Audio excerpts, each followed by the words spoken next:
So in this week's Parsha, Yaakov gives blessings to all of his sons. Now if we analyze the blessing he gives to Yisachar, of course is the Torah scholar, right? He was supported by his brother Zevulun. He studied Torah. So the blessing to his Torah scholar son Yisachar is that he is a chamor gorem. He is comparable to a donkey. Now, in most societies, being compared to a donkey is not a positive thing. So in what way is the Torah scholar comparable to a donkey? So I saw a beautiful explanation, and that is that most animals, if you put a load on their back and they carry it for a while, like a horse, eventually when it comes time to rest, it requires the owner to take off the load so it can rest. While the donkey, you can actually leave the load on, and it can crouch down and rest, even with the load on its back.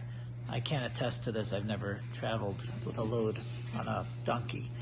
But I'll take their word for it. And the message from here is that a Torah scholar, who's the load on his back, of course, is the Torah that he carries around, is something that he doesn't only pursue while he's studying. It's something that goes with him at all times. Even when he's, so to speak, resting from his Torah, he still carries the Torah with him. It's something that is part and parcel of every aspect of his behavior, and it goes with him. And this is the difference between a Torah scholar and someone who studies everything else. The Torah scholar is held to a higher standard because the Torah is something that is expected to impact a person's life and affect everything he does, and in every way he's, so to speak, a representative of Torah.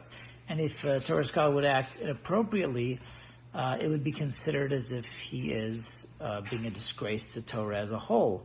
We wouldn't say that about general studies, like you wouldn't say a mathematician who acts inappropriately is somehow bringing a bad image to all of mathematics. There's nowhere is there an implication that a mathematician has to behave appropriately. They're two separate things. One's a subject that you study, and one is a person's behavior, and they don't have to have any connection.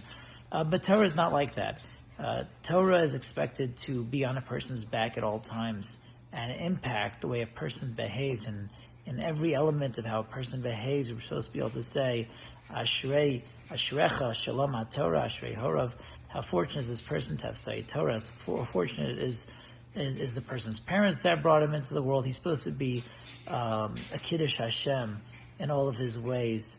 So hopefully all of us can in some way or another act like a Torah scholar and be someone that brings a Kiddush Hashem.